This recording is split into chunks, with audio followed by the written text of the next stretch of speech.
Hello students, आज हम discuss करने वाले हैं परचेज कंसिडरेशन का एक एग्जाम्पल। तो इसकी मैंने फ़ोटो ऐड कर दी है, आप उस फ़ोटो का स्क्रीनशॉट ले लें और जब मैं क्वेश्चन को सॉल्व कराऊं तो उसके साथ उस क्वेश्चन को आप बैलेंस शीट को साथ के साथ देखते रहें।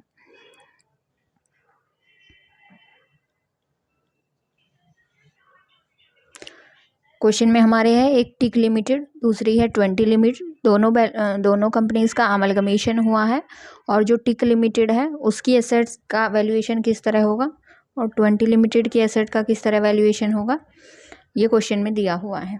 तो सबसे पहले टिक लिमिटेड की एसेट्स का जब आप एडिशनल इन्फॉर्मेशन देखोगे तो वहाँ पर दिया है कि बिल्डिंग को छोड़कर बाकी की सारी एसेट्स जो हैं 10% वैल्यू रिड्यूस होके वैल्यूएशन हुआ है। तो बिल्डिंग हम एज इट इज़ लिख देंगे 80,000, बाकी मशीनरी के लिए हम 10% रिड्यूस कर देंगे 275,000 की है, तो 27,500 इसका रिडक्शन हुआ, 247,500 की बची। इसी तरह सेम स्टॉक के लिए करना है हमें, 41,000 का है, 10% रिड्यूस किया, 36,900 हुआ। डेटर्स 34,000 है, 3,400 रिडक्शन, उसके बाद 30,600 का बचा डेटर्स।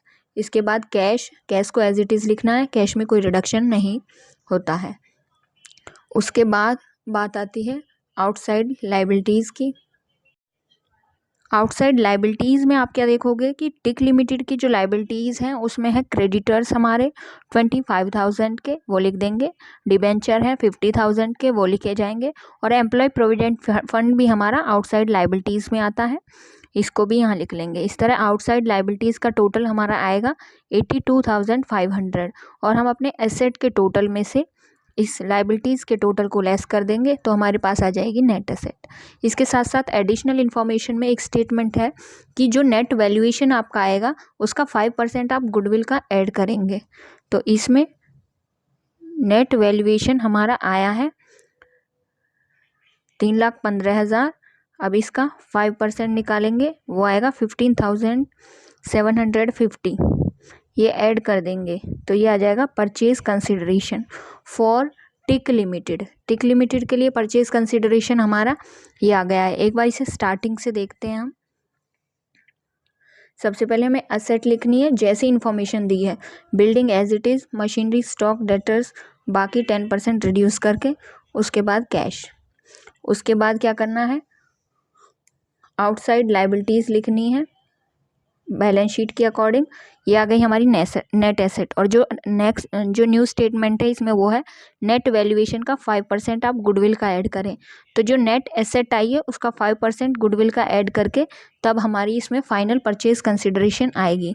अब देखते हैं 20 लिमिटेड का। 20 लिमिटेड में हमें क्या करना है, 20 लिमिटेड में भी ऐसे ही हम इंफॉर्मेशन देखेंगे कि इंफॉर्मेशन किस तरह हमें दी हुई है। इंफॉर्मेशन में हमें 20 लिमिटेड के लिए कोई एडिशनल इन्फॉर्मेशन नहीं दी है, मतलब मशीनरी हमारी किस तरह वैल्यूएशन होना है, स्टॉक का किस तरह। तो हम क्या करेंगे, जो बुक वैल्यू है उसी पर यहाँ पर हम लिख देंगे मशीनरी, स्टॉक, डेटर्स, कैश, जो भी बुक वैल्यू है। आउटसाइड लाइबिलिटीज़ के बारे में भी कुछ नहीं कहा है तो ये भी हम एज इट इज़ लिख देंगे, क्रेडिटर्स 20,000। इस तरह क्या होगा, आपने सारी वैल्यूज़ लिख दी, उसके बाद आपने आउटसाइड लाइबिलिटीज़ लेस कर दी, तो ये आया हमारा नेट असेट।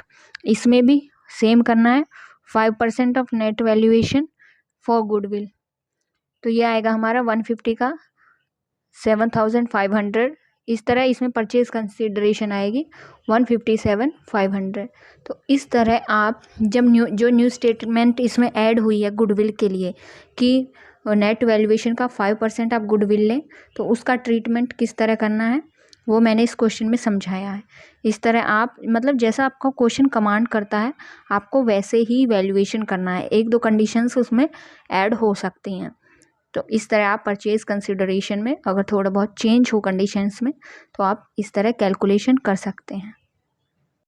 हेलो स्टूडेंट्स, आज हम डिस्कस करने वाले हैं परचेज कंसिडरेशन का एक और एग्जाम्पल। टिक लिमिटेड और 20 लिमिटेड का ये क्वेश्चन है, फोटो मैंने ऐड किया, आप इसका स्क्रीनशॉट ले लें और जब मैं क्वेश्चन कराऊँ तो उसके साथ साथ इसे देखते रहें तो आपको अच्छे से समझ में आएगा। क्वेश्चन में दोनों कंपनीज़ की बैलेंस शीट दी हुई है, टिक लिमिटेड एंड 20 लिमिटेड की। उसके बाद एडिशनल इन्फॉर्मेशन में गिवन है कि टिक लिमिटेड की एसेट किस तरह वैल्यूड होनी है और 20 लिमिटेड की एसेट किस तरह वैल्यूड होनी है। तो सबसे पहले हम टिक लिमिटेड का परचेज कंसिडरेशन निकालने के लिए क्या करेंगे, नेट एसेट मेथड। सबसे पहले हमें एसेट लिखनी है, तो एसेट के बारे में अगर इंफॉर्मेशन की बात करें तो हमें इंफॉर्मेशन क्या गिवन है, इंफॉर्मेशन में हमें दिया है कि बिल्डिंग को छोड़कर बाकी की एसेट्स 10% रिड्यूस होनी है। तो हमने बिल्डिंग एज इट इज़ लिख दी, यहाँ पर बिल्डिंग हमने 80,000 लिख दिया। उसके बाद मशीनरी को 10% रिड्यूस किया,